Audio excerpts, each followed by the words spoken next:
আসসালামু আলাইকুম। সকলকে শুভেচ্ছা জানাচ্ছি। আজকের সাক্ষাৎকারে আমার সঙ্গে উপস্থিত আছেন জনাব অ্যাডভোকেট আলামিন ভাই। তিনি হচ্ছে আমাদের আসন্ন 2025 সালে ভিপস এর জেনারেল সেক্রেটারি পদপ্রার্থী। আমরা আলামিন ভাইকে শুভেচ্ছা জানাচ্ছি। আহ বাপ্পি ভাই, আপনাকেও আমার পক্ষ থেকে আন্তরিক শুভেচ্ছা এবং কৃতজ্ঞতা এরকম একটি সুন্দর আয়োজনে আমাকে যুক্ত করার জন্য, এবং সেই আম- সঙ্গে বিপস পরিবারের সকলের প্রতি অনেক শুভেচ্ছা এবং কৃতজ্ঞতা। আমরা দেখতে পাচ্ছি ইতিমধ্যেই যে হচ্ছে ভিপস এর নির্বাচনে অলরেডি একটা উৎসব মুখর পরিবেশ বিরাজ করছে এবং একটা উত্তেজনা বিরাজ করছে। যদিও শুধুমাত্র একটি পদে নির্বাচন হচ্ছে, শুধুমাত্র জেনারেল সেক্রেটারি পদে নির্বাচন হচ্ছে, কিন্তু তারপরেও এইখানে একটা বেশ ভালো রকম একটা উত্তেজনা এবং উৎসাহ কাজ করছে সবার মাঝে। তো আমরা সেই নির্বাচনী বক্তব্যে আসব, তার আগে হচ্ছে ভিপসের সাথে আপনার যাত্রা কবে থেকে শুরু হয়েছে এবং সেখান থেকে ভিপস আপনার প্রত্যাশাকে কতটুকু মিট আপ করতে পেরেছে, সেই জায়গাটাই একটু আসলে জানতে চাই আপনার কাছ থেকে। ধন্যবাদ বাপ্পি ভাই। আমি যখন বিশ্ববিদ্যালয়ে অধ্যয়ন করছিলাম তখন থেকে বিপসের সাথে আমার পথ চলা শুরু। তবে আমার মেম্বারশিপ বা সদস্য প্রাপ্তি হয়েছিল 2010 সালের দিকটায়। তো আমি বেসিক্যালি বিপস যখন জন্ম নিচ্ছিল একেবারে শুরুর দিকটায়, তখন মোশাররফ ভাই এবং হচ্ছে আমাদের আহ আহ, মুশ- আহ, চুন্নু ভাই এবং একসময় খলিল ভাইও কিছুদিন ছিলেন, আমাদের জাহাঙ্গীর ভাই, পপি আপা, ওনাদের সাথে যেহেতু আমার আগে থেকেই যোগাযোগ ছিল, ফলে বিপসের জন্মের শুরু থেকেই আমি বার্তাটি পেয়েছিলাম যে বাংলাদেশে একটি সংগঠন জন্ম নিচ্ছে, যেটি কিনা গ্রাজুয়েট দৃষ্টি প্রতিবন্ধীদের সংগঠন হবে। তখন থেকে মনের ভিতরে স্বপ্ন ছিল যে এক সময় আমিও এই সংগঠনের সদস্য হব। আমার শিক্ষা জীবন, আমি যখন গ্রাজুয়েশন কমপ্লিট করব তখন আমি সদস্য পদ প্রাপ্তির জন্য আবেদন করব এবং আমি সদস্য পদ লাভ করব। তো এখানে বলে রাখা ভালো, ওই সময় বাংলাদেশে দৃষ্টি প্রতিবন্ধী ব্যক্তিদের কিছু সংগঠন ক্রিয়াশীল ছিল, কিন্তু সেই সমস্ত সংগঠনগুলো আমরা যারা শিক্ষিত দৃষ্টি প্রতিবন্ধী আছি, আমাদের অগ্রজ যারা, তাদের আকাঙ্ক্ষা বা তাদের যে চাওয়া বা চাহিদার জায়গা, সেটি হয়তো বা সেভাবে পূরণ করতে পারছিল না, যার ফলে বিপসের জন্ম হয়েছিল। আর আমি বিপসে যুক্ত হয়েছি 2010 সালের দিকে। আমি যুক্ত হওয়ার পরে বিপসে এক সময় আমি রেগুলার যেতাম। এটি প্রায় শুক্র শনিবার আমি যখন চিটাগাং থেকে ঢাকায় আসতাম, তো তখন ওই সময়টাতে আড্ডা দেওয়ার জন্য মোশাররফ ভাই, জাহাঙ্গীর ভাই, তারপর হচ্ছে আমাদের নাজমারা বেগম, পপি আপা, আহ, ওনাদের সকলের কথাই আসলে বলা যায়, যাদের আকর্ষণই মূলত ছুটে যাওয়া। তো সেখানে গেলে পরে অনেক সময় অনেক দিক নির্দেশনা, অনেক ভালো ভালো কথাবার্তা শোনা যেত, এবং শিক্ষণীয় অনেক বিষয় ছিল আর কি, যেটা আমাকে খুব টানতো। তো একটা সময় আমি নিজেও বিপসের 2019 সালের দিকে ইসি কমিটিতে অন্তর্ভুক্ত হই, কিন্তু পরবর্তীতে যেহেতু ওই সময়টা করোনাকালীন সময় ছিল, স্বভাবতই সকল ধরনের ফিজিক্যাল যে কমিউনিকেশন সেটি কম ছিল। তার মধ্যে থেকেও আমি চেষ্টা করেছি যতদূর সম্ভব কন্টিনিউ করা। তো পরবর্তীতে আহ, যে আমার সময়সীমা শেষে যে নতুন করে কমিটি আহ, গঠন করা হয়েছিল, তো সেই কমিটিতে আমি ছিলাম না। যে কোনো একটি কারণে আমি কমিটি থেকে আসলে নিজেকে প্রত্যাহার করে আহ, মানে সাধারণ সদস্যদের তালিকায় নিজেকে নিয়ে আসি। তো প্রসঙ্গটি হচ্ছে যে আমার প্রত্যাশার জায়গা বিপস কতটুকু পূরণ করতে পেরেছে। প্রথমত, যারা বিপসকে প্রতিষ্ঠা করেছিলেন আমি তাদেরকে ধন্যবাদ এবং কৃতজ্ঞতা জানাবো, যে তারা এরকম একটি সংগঠন করতে পেরেছিলেন বলেই আজকে সেই সংগঠনে আমি একজন গর্বিত সদস্য। এবং সেই সংগঠনে যে কিছু বিচ্যুতি আমরা এখন বলছি বা আমাদের চোখে ধরা পড়ছে, সেই জায়গাগুলোকে সংশোধন বা সংযোজন করার জন্য বা পুনর্বিন্যাস করার জন্য আমরা এখন কাজ করার আগ্রহ প্রকাশ করেছি। তো ফলে যারা স্রষ্টা, তাদের কাছে আমরা অনেক কৃতজ্ঞ এবং আমরা অনেক ঋণী বলা যেতে পারে। আর আকাঙ্ক্ষার জায়গা বা প্রত্যাশার জায়গা, সেটি যদি বলি যে পুরোপুরি যে পূরণ হয়েছে এমনটি নয়। আমি মনে করি বিপসির আরো অনেক বেশি দায়িত্বশীল, অনেক বেশি আহ, ইতিবাচক জায়গা থেকে ভূমিকা রাখার কথা ছিল এদেশের শিক্ষিত, অশিক্ষিত এবং অর্ধশিক্ষিত যে সমস্ত দৃষ্টি প্রতিবন্ধী মানুষ রয়েছে তাদের ভাগ্য উন্নয়নে। আহ, আপনি বলছিলেন যে হচ্ছে প্রত্যাশার জায়গায় কিছুটা অপূর্ণতা রয়ে গেছে। তো সেই জায়গাটা আপনি কি স্পেসিফিক কিছু বলবেন যে এই জায়গাটায় হয়তো বিটস আপনার প্রত্যাশাকে আরেকটু সমৃদ্ধ করতে পারতো বা আরেকটু কাজ করতে পারতো, যেখানে বিটস করতে পারে নাই সেই জায়গাগুলোকে আপনি পয়েন্ট আউট করবেন? আহ, যদি আমি বলতে চাই, আমি আহ, কয়েকটি বিষয় এখানে উল্লেখ করতে পারি। একটি হচ্ছে যে বিপসের পরে অনেক সংগঠন জন্ম নিয়েছে যাদের নিজস্ব অফিস বা কার্যালয় বা সাংগঠনিকভাবে তারা অনেক শক্তিশালী জায়গায় পৌঁছে গিয়েছে। কিন্তু বিপস এই জায়গাটিতে আসলে বলার মতো কিছু করতে পারেনি। আরেকটি বিষয় হচ্ছে যে বিপসের গঠনতান্ত্রিক কিছু বাধ্যবাধকতার কারণে আমাদের মধ্যে অনেক যোগ্য লোকজন থাকার সত্ত্বেও এবার দেখা যাচ্ছে যে বিপসের যে আহ, আহ, আহ, নির্বাহী পরিষদ গঠনের যে আহ, বিষয়টি সামনে আসলো যখন, তখন সেখানে লোকজন পাওয়া যাচ্ছে না। এই যে না পাওয়া, এর জন্য আসলে যারা নেতৃত্ব ছিল, যারা দায়িত্বে ছিলেন, আমি তাদেরকে অংশত বা কার্যত দায়ী করব। এরকম আরো অনেক অসংখ্য এক্সাম্পল রয়েছে। কর্মক্ষেত্রে সুযোগ সৃষ্টির ক্ষেত্রে বিপসের কাছে আমরা আরো অনেক বেশি ভূমিকা আশা করি, কিন্তু বিপস হয়তোবা সেই জায়গাটিতে খুব বেশি ভূমিকা রাখতে পারেনি। যদিও এখানে বলে রাখা ভালো, আমরা দেখেছি একটা সময়, বিশেষ করে 2010, 11, 12 সালের দিকে বা তারও কিছুটা পরেও দেখেছি মোশাররফ ভাই পার্সোনালি বিভিন্ন জায়গায় যোগাযোগ করে দৃষ্টি প্রতিবন্ধীদের চাকরির জন্য অনেক তদবির করেছিলেন, যার জন্য আমরা তার কাছে অনেক কৃতজ্ঞ। কিন্তু পরবর্তী নেতৃত্বের কাছে আসলে সেইভাবে আমরা এই জিনিসগুলো আর দেখতে পাইনি। আপনি মোটা দাগে তিনটি পয়েন্ট বলছিলেন, আমি যদি একটু সামারি করি সেটা হচ্ছে যে এক, সেটা হচ্ছে যে ভিক্সের যে বর্তমান অবস্থান, অর্থাৎ অবকাঠামো হোক বা ফাইন্যান্সিয়াল হোক বা কার্যপরিধি হোক, সেইখান থেকে ভিক্সের সমসাময়িক বা তার পরে যারা সংগঠন তৈরি হয়েছে তারা অনেকেই ভিক্স থেকে অনেক এগিয়ে গেছে। মোটা দাগে এই জায়গায় আপনি একটি দুর্বলতা দেখলেন। দ্বিতীয়ত হচ্ছে যে ভিক্সের সাংগঠনিক বা হচ্ছে কনস্টিটিউশনাল বা সাংবিধানিক এই জায়গায় আপনি একটু পয়েন্ট আউট করলেন। এবং তৃতীয়ত হচ্ছে যে কর্মসংস্থানের জায়গা থেকে বিপস শুরুর দিকে অর্থাৎ 9-10-এর দিকে বেশ কিছু কার্যক্রম হাতে নিলেও বর্তমানে সেটি হচ্ছে না বা সেটি করা হচ্ছে না বর্তমান কমিটি। তো আপনি তো ভবিষ্যতের একজন সাধারণ সম্পাদক, এই তিনটি মেজর জায়গায় আপনি কি অবদান রাখতে পারবেন বলে কতটুকু মনে করছেন বা কতটুকু আপনি এইখানে কন্ট্রিবিউট করার সুযোগ দেখছেন?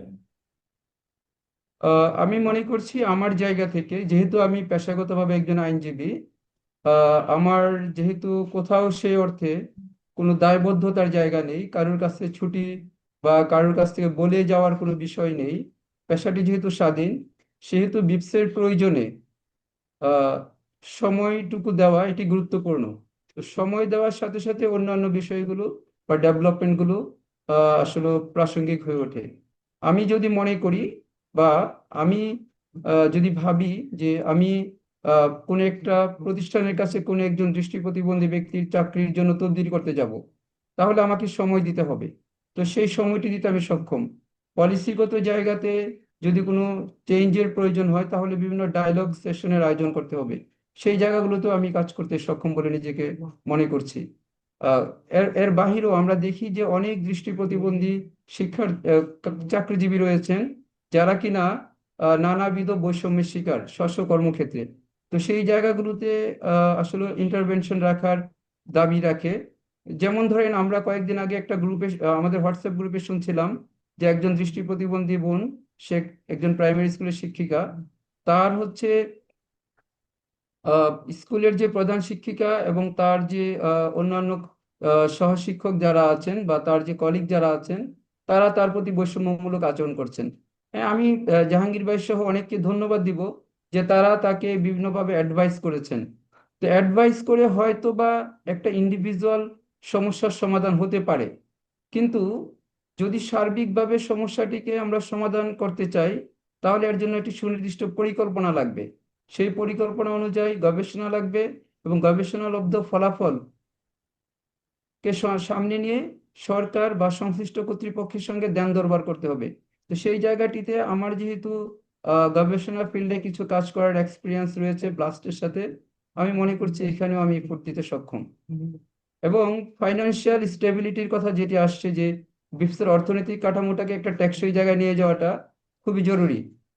প্রচলিত যে সমস্ত ডোনার এজেন্সির উপরে আমরা নির্ভর করি, আজকে যদি তারা যদি কোনো কারণে তাদের ফান্ড উইথড্র করে বা তাদের চুক্তির মেয়াদ শেষ হয়ে যায়, তাহলে কালকে বিপসের অফিসটা কিভাবে চলবে এর কোনো সদুত্তর আমাদের জানা নেই।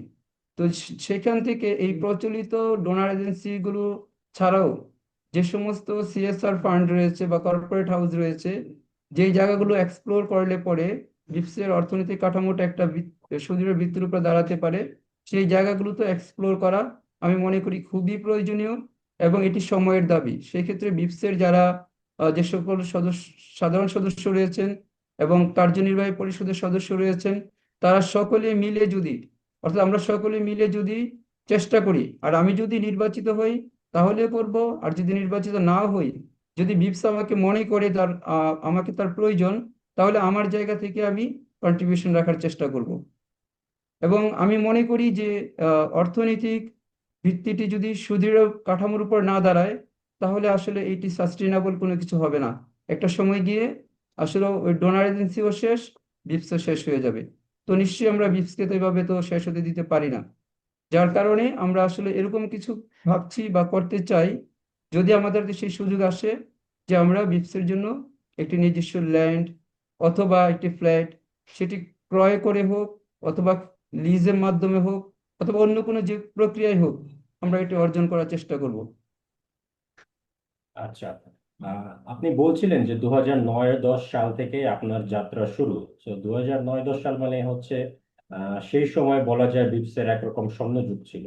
তো সেই সময়ে আমরা যেটা জানতে পেরেছি বা আমরা বিভিন্ন সিনিয়র সদস্যদের কাছ থেকে আমরা শুনতে পাই, যে হচ্ছে সেই সময় অনেক দৃষ্টি প্রতিবন্ধী মানুষরা এঙ্গেজ ছিল অনেক বেশি। তারা রেগুলার যেতেন, বিভিন্ন আইটি সমস্যা নিয়ে বা বিভিন্ন ব্যক্তিগত সমস্যা নিয়ে বা বিভিন্ন ধরনের সমস্যা নিয়ে তারা যেতেন, সমাধান করতেন। বা একটা মানে একটা আড্ডা বসতো আর কি, জমতো। তো সেই দিক থেকে সেই সাংগঠনিক দিক থেকে আপনি সেই সময়কার বিএফস আর এখনকার 2025 সালের বিএফস, যেটা কিনা অনেকেই বলছে অনেকটা এনজিও বেসড বা এনজিও নির্ভর হয়ে গেছে, এই জায়গাটায় আপনি কি কেমন পার্থক্য দেখেন বা কোনো পার্থক্য আদৌ আপনি কি পরিলক্ষিত করেন কিনা? আহ চমৎকার একটি প্রশ্ন করেছেন। পার্থক্য অনেক। সেই সময়কার বিপসে যারা এসেছিলেন, লিডারশিপে যারা ছিলেন, তারা ছিলেন, আমি যদি এইভাবে বলি, তারা ছিলেন খুবই কোমলমতি। তারা ছিলেন একরকম আহ আবেগ দ্বারা তাড়িত এবং ভরপুর, এবং যৌক্তিক, পাশাপাশি তারা ছিলেন বাস্তববাদী। কোনো একটি কাজ করার প্রতি তাদের যে দৃঢ় আকাঙ্ক্ষা বা চেতনা, সেটি ব্যাপক ছিল। পরবর্তীতে যখন এখানে আমি বলবো যে ব্যক্তিগত স্বার্থের জায়গাটা সামনে চলে আসছে, তখন ওই জায়গাটা ক্রমশ হ্রাস পেয়েছে। এখন এটি ভিন্ন বিভিন্ন কারণে হতে পারে। একটি হতে পারে যে যারা কিনা বিশ্বের লিডারশিপ এসেছে, তাদের অনেকেরই আহ, নিজস্ব সংগঠন ছিল, অনেকেরই চাকরি ছিল, চাকরি তো করতেই হবে, না হলে জীবন ও জীবিকা কিভাবে চলবে। আবার অনেকে দেখা গেছে যে সরকারি চাকরি বা বেসরকারি চাকরি নিয়ে ঢাকার বাইরে চলে গেছে। ফলে ওই সময়কার মানুষ যারা ছিলেন বিপসির সাথে সম্পৃক্ত, তাদের যে আবেগের জায়গাটা, যে জায়গাটা তৈরি করেছিল বিপসের লিডারশিপই, কিন্তু পরবর্তী লিডারশিপ, আমরা যারা বা আমাদের পরবর্তী জেনারেশন যারা বিপসের সদস্য, আমাদেরকে আসলে সেভাবে স্বপ্ন দেখাতে বা আগ্রহী করে তুলতে পারেনি। এই না পারার দায়ভারটা অবশ্যই বিপসের যারা আহ, মানে আমি বলবো যে 2014-15 পরবর্তী যে লিডারশিপ, তাদের উপরে দায়টা বর্তায়। এবং পার্থক্যটা হয়েছে এই, যে তখন আমরা মনে করতাম বিপসের কাছে গেলে আমরা কিছু শিখতে পারবো, কিন্তু এখন আমরা এই প্রয়োজনীয়তাটা দেখছি না, উপলব্ধি করছি না। কারণ আমাদের সামনে কতগুলো ব্যাড এক্সাম্পল অলরেডি ক্রিয়েট হয়ে গেছে বা সৃষ্টি হয়েছে। তো সেখান থেকে আসলে আমরা বিপস বিমুখ হয়ে গেছি। আমরা আসলে ব্যাড বিপসকে আর সে এক্সাম্পল, অর্থে ব্যাড এক্সাম্পল বলতে একটু স্পেসিফাই করবেন যে কি ধরনের ব্যাড এক্সাম্পল বা কোনো ব্যাড একটা নির্দিষ্ট এক্সাম্পল উদাহরণ? বলতে, বিপস যেহেতু একটি গণমানুষের সংগঠন, দৃষ্টি প্রতিবন্ধী গণমানুষ যারা রয়েছেন তাদের সংগঠন, সেই সংগঠনে যখন এরকম একটি বার যুক্ত করে দেওয়া হয় যে 3 বছর না হলে কেউ ইসি কমিটিতে নির্বাচন করতে আসতে পারবে না, বা একটা এক টার্ম যদি কেউ যদি হচ্ছে যে সে ইসি কমিটিতে না থাকে তাহলে সে অফিস বিয়ারার যে পজিশনগুলো আছে সেগুলোতে আসতে পারবে না। এগুলো আসলে মানুষকে আলটিমেটলি নৈতিকভাবে নিরুৎসাহিত করে, যার ফলে আমাদের আগ্রহের জায়গাটা ওইখান থেকে কমে যায়। যার প্রকৃষ্ট উদাহরণ হচ্ছে, এবার যখন নির্বাচনের বিষয়টা আসছে, কমিটি নির্বাচন বা সিলেকশন যাই বলি না কেন, আমরা কিন্তু আমার জানা মতে, আমি জানি না পরবর্তীতে এটি পূর্ণ হয়েছে কিনা, একজন নারী সংরক্ষিত যে একটা আসন সদস্য, সেটি কিন্তু এখনো বোধহয় পূরণ হয়নি। তো আমাদের অবস্থাটা এই জায়গায় এসে বর্তমানে দাঁড়িয়েছে, এবং যেখানে আরেকটা বিপসের জিনিস, আরেকটা জিনিস পরিলক্ষিত আমরা দেখতে পেয়েছি, সেটা হচ্ছে এই বারটির কারণে বিপসের একজন সিনিয়র সদস্য, তিনি হয়তো কোনো উঁচু পদে এর আগেও তিনি কন্টেস্ট করেছেন, উঁচু পদে কন্টেস্ট করেছেন, কিন্তু কোনো একটা কারণে বা কোনো আহ, কারণে হয়তো সে সেখানে সফল হতে পারেননি।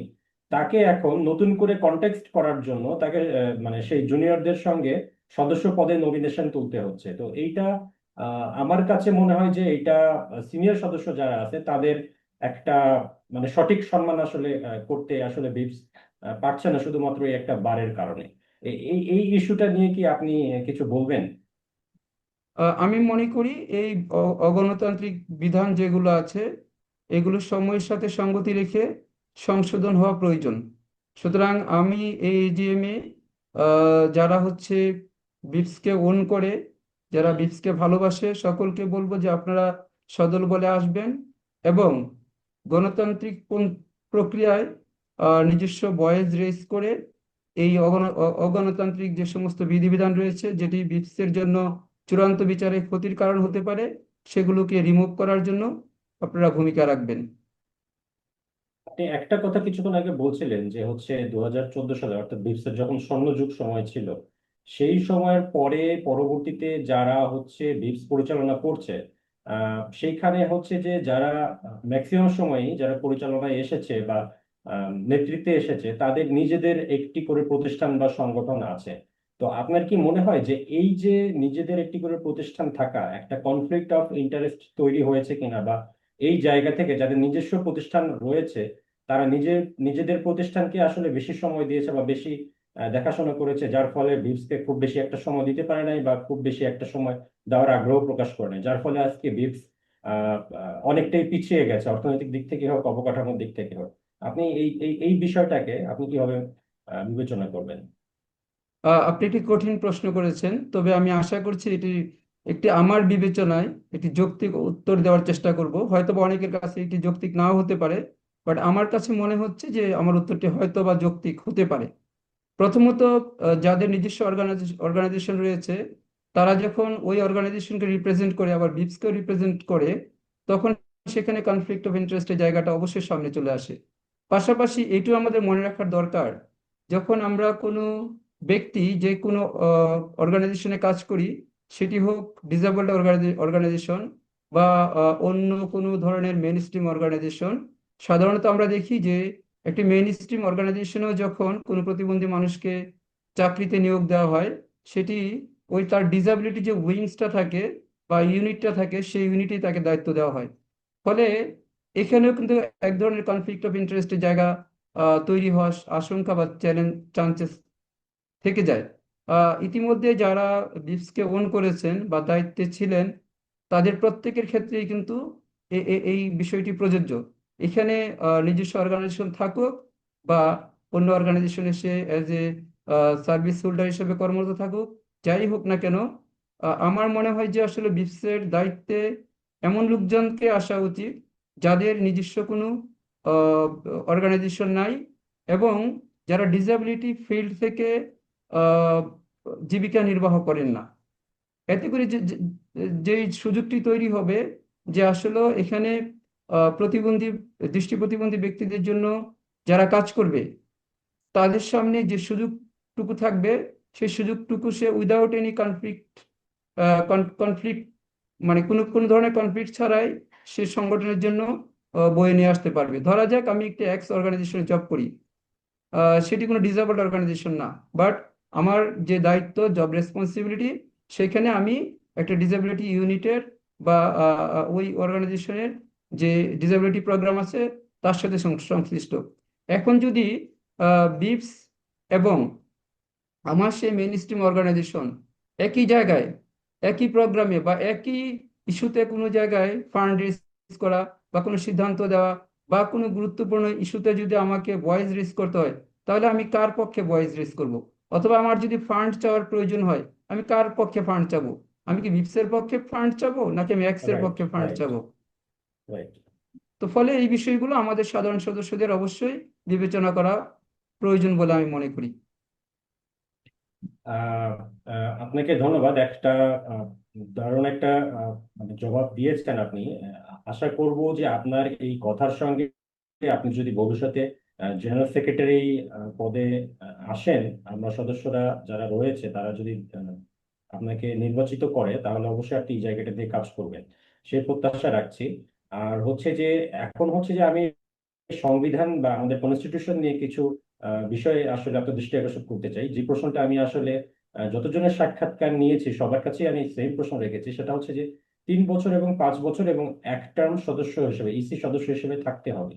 এই আহ বারটা যারা তৈরি করেছে, যেমন ধরেন হচ্ছে 2005 সাল থেকে বা 4 সাল থেকে ভিপস পদযাত্রা শুরু হলো, দীর্ঘ 20 বছর ভিপস এর এই ধরনের বার প্রয়োজন হয়নি, তারপরেও ভিপস এর স্বর্ণযুগ পার করেছে।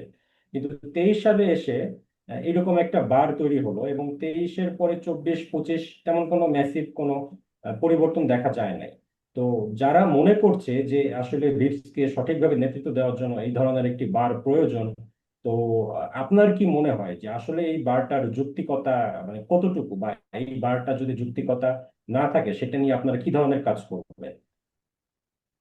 ধন্যবাদ আপনাকে। আপনি আরেকটি গুরুত্বপূর্ণ প্রশ্নের অবতারণা করেছেন। বাপ্পি ভাই, আমরা এখন বাস করছি 2025 সালে।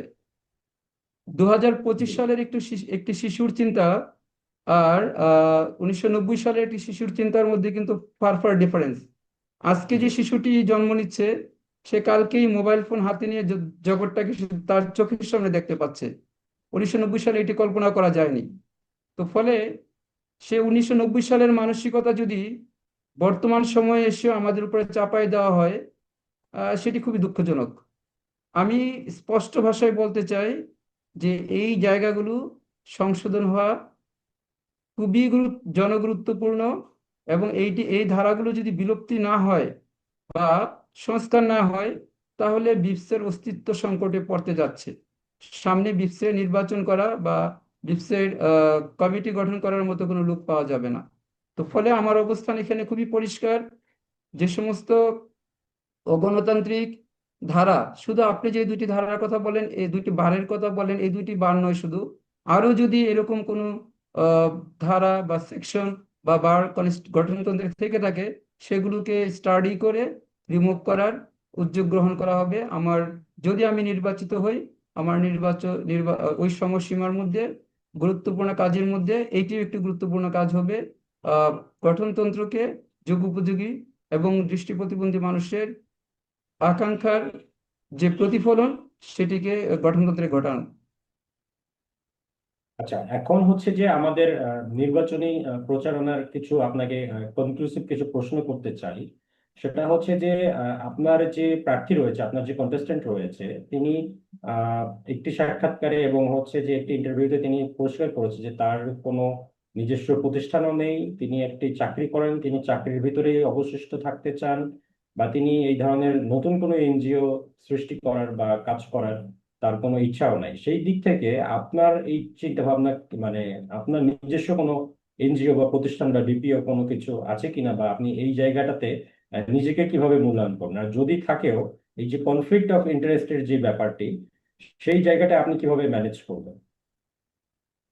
আহ, প্রথমত এটি বলে রাখা ভালো, বর্তমানে আমার কোনো ধরনের কোনো এনজিও বা কোনো সংগঠন নেই।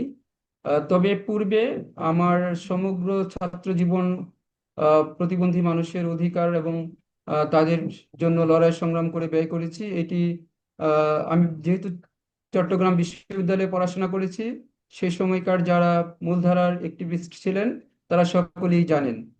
এবং এখানে আমি বলতে চাই না, আহ, বাংলাদেশে ডিসাবিলিটি কর্নার নামে যে কনসেপ্টটি চালু রয়েছে, আমি আমি শুধু এটুকুই বলবো, সেই কনসেপ্টের ব্রেন চাইল্ড, এটা আমার মস্তিষ্ক, এটা এটা আমার আমার আমি মনে করি এটা আমার সন্তান। এটা আমার মস্তিষ্ক থেকে উৎসারিত একটি কনসেপ্ট ছিল। তো পরবর্তীতে এটি চট্টগ্রাম বিশ্ববিদ্যালয়ে প্রতিষ্ঠিত হওয়ার কথা ছিল, কিন্তু যে কোনো কারণেই হোক এটি চট্টগ্রাম বিশ্ববিদ্যালয় হয়নি। পরে হয়েছে, প্রথম ঢাকা ইউনিভার্সিটিতে হয়েছে। তো এই কথাটি এই কারণে বললাম যে আমি আসলে ডিসেবিলিটি সেক্টরে নতুন করে আসিনি, আমি আগে থেকেই ছিলাম। কিন্তু আমি সে অর্থে কোনো অর্গানাইজেশন করে সেখান থেকে আমার রুটি রুজি নির্বাহ করব, এই চিন্তাটি আমার কোনো সময় আসেনি। যার ফলে এক সময় আমি ডিসেবিলিটি মুভমেন্টে সক্রিয়ভাবে থাকলেও পরবর্তীতে আমি সিডিডিতে চাকরি করেছি 2-2.5 বছরের মতো। এরপরে আমি ব্লাস্টের সাথে গবেষণা করেছি আইনের উপরে। আমার গবেষণার পার্ট শেষ হয়ে যাওয়ার পরে আমি মূলধারার প্র্যাকটিসে আইন চর্চায় ফেরত এসেছি, এবং এটাই হচ্ছে আমার একমাত্র পেশা। মৃত্যু অবধি আমাকে এই পেশায় থাকতে হবে বা থাকবো। আমার নতুন করে কোনো সংগঠন করা বা কোনো সংগঠনে চাকরি করার মতো ইচ্ছা বা মনোবৃত্তি কোনোটিই নেই। ফলে এখানে কনফ্লিক্ট অফ ইন্টারেস্টের যে বিষয়টি, সে বিষয়টি মানে আসার কোনো সুযোগই নেই, একেবারেই নেই।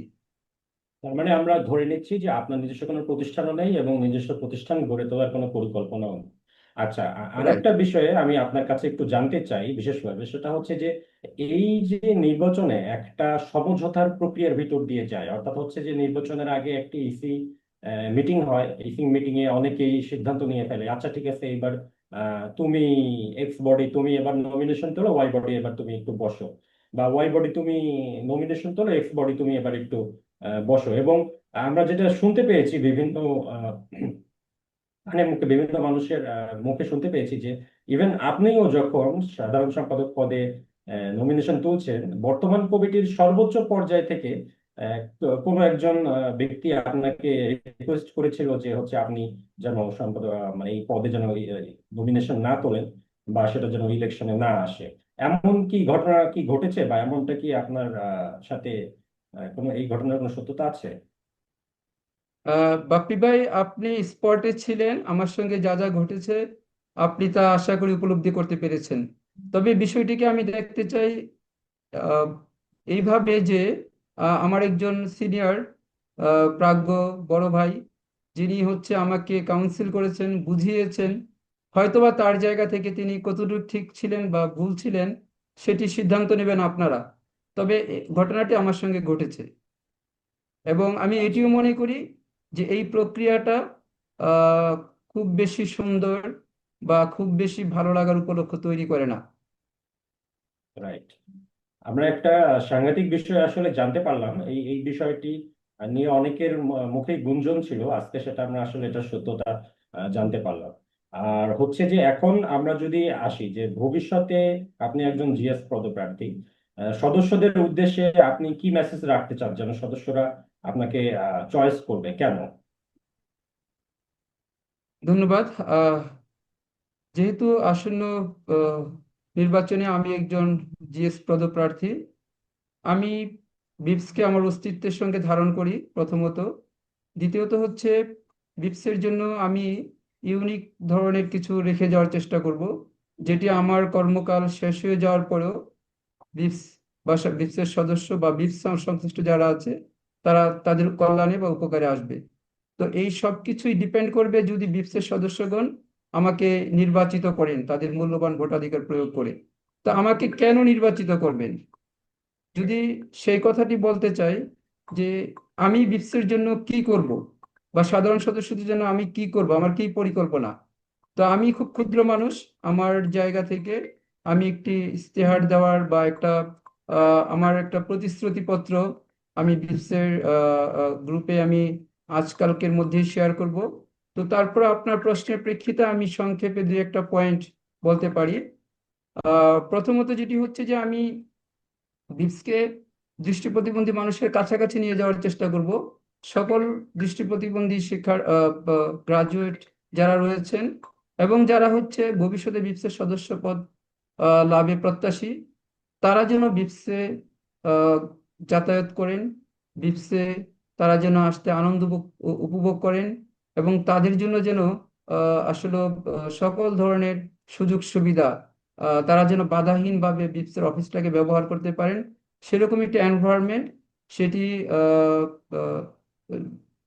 আহ, যারা হচ্ছে বিপসে কর্মরত রয়েছেন তাদের মাধ্যমে, এবং আমরা যারা বিপসে, যদি আমি নির্বাচিত হই, ইসি কমিটিতে আছি, আমাদের আচরণের মাধ্যমে আমরা নিশ্চিত করার চেষ্টা করব।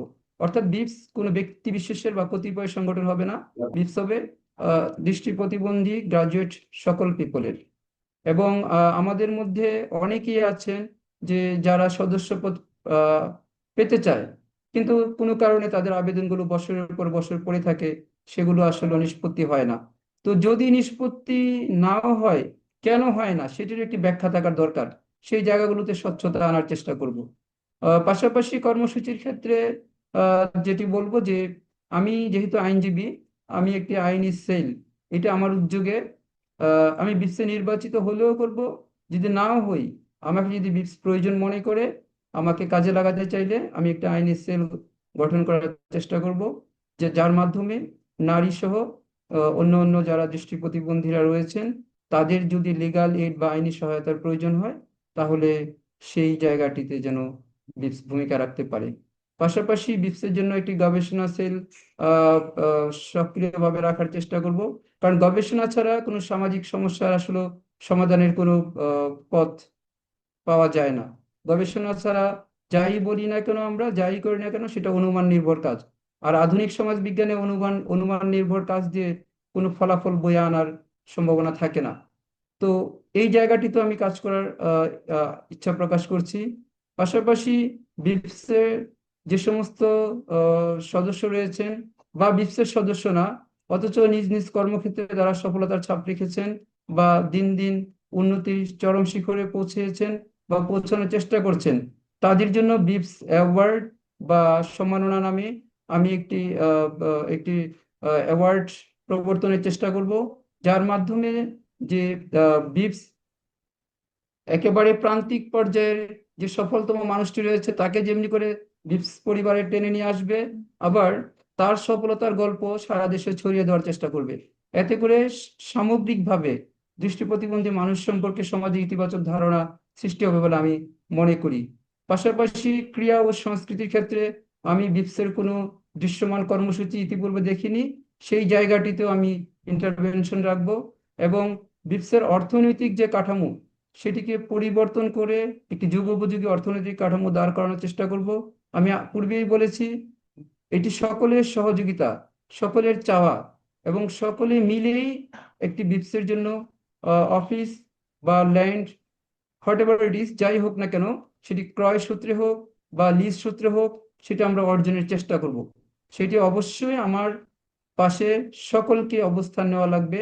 হয়তোবা স্টিয়ারিং পার্টটা আমার হাতে থাকবে, কিন্তু বাকি কাজটুকু সকলে মিলে করতে হবে। এছাড়াও লিডারশিপ একটি ট্রেনিং ছিল আপনার আমাদের বিপসে, সেই ট্রেনিংটি দীর্ঘদিন যাবৎ বন্ধ রয়েছে। আমি চেষ্টা করব অর্থনৈতিক সংস্থান সাপেক্ষে বিপসের সেই লিডারশিপ ট্রেনিংটিকে ফিরিয়ে আনা যায় কিনা। কারণ হচ্ছে যে লিডারশিপ ডেভেলপমেন্ট ছাড়া সত্যিকার অর্থে আমরা যারা দৃষ্টি প্রতিবন্ধী মানুষ রয়েছি, আমাদের উন্নয়ন নিশ্চিত করা সম্ভব নয়। Right. জনাব আলামিন, আমরা একেবারেই শেষ পর্যায়ে এসে গেছি। আহ, আপনার মহামূল্যবান কথাবার্তা এবং যে আপনার চিন্তাধারা, সেই চিন্তাধারা আশা করি যে বিপস সেটাতে সমৃদ্ধ হবে, এবং যারা সাধারণ সদস্য রয়েছে তাদেরও সেই সমৃদ্ধ হওয়ার পাশাপাশি তাদের যেই প্রত্যাশা সেটা মিট আপ করবে। আহ, মোহাম্মদ আলামিন, আপনার যদি আর কোনো কিছু বলার না থাকে সাধারণ সদস্যদের উদ্দেশ্যে, তাহলে আজকে আমরা শেষ করতে চাচ্ছি। আপনার যদি আর কোনো কিছু বলার না থাকে। আমি শুধু পরিশেষে এটুকু বলবো যে, আপনাদের বিবেচনায় যদি আমাকে একজন যোগ্য প্রার্থী হিসাবে মনে করেন, তাহলে প্লিজ আমাকে একটু ভোট করবেন, যেন আমি নির্বাচিত হয়ে আপনাদের সাথে, আপনাদেরকে সঙ্গে নিয়ে বিপসকে একটা ভালো জায়গায় নিয়ে যেতে পারি। আপনারা সেই জন্য আমার পাশে থাকবেন এবং AGM এ অংশ নেবেন। অংশ নিয়ে আপনাদের যে মূল্যবান মতামত সেগুলো আহ, আহ, সেগুলো সকলের সামনে তুলে ধরবেন। এতে করে দিনের শেষে বিপস সমৃদ্ধ হবে। আর এই সমৃদ্ধিটার জন্যই আমাদের যত আন্দোলন, লড়াই, সংগ্রাম আমরা সবসময় চালু রেখেছি। তো সকলকে আবারও নির্বাচনী শুভেচ্ছা এবং আমার জন্য ভোট প্রার্থনা করে বিদায় নিচ্ছি। অনেক ধন্যবাদ আলামিন ভাই। আশা করি আসন্ন এজিএম এ আমরা দুজন প্রার্থীকেই দেখতে পাবো এবং একটি সুস্থ পরিবেশে বিপসের একজন নেতৃত্ব ফিরে আসবে। ধন্যবাদ আলামিন ভাই আপনার সাক্ষাৎকার দেওয়ার জন্য। সকলকে শুভেচ্ছা জানিয়ে আজকে এখানে শেষ করছি। আসসালামু আলাইকুম।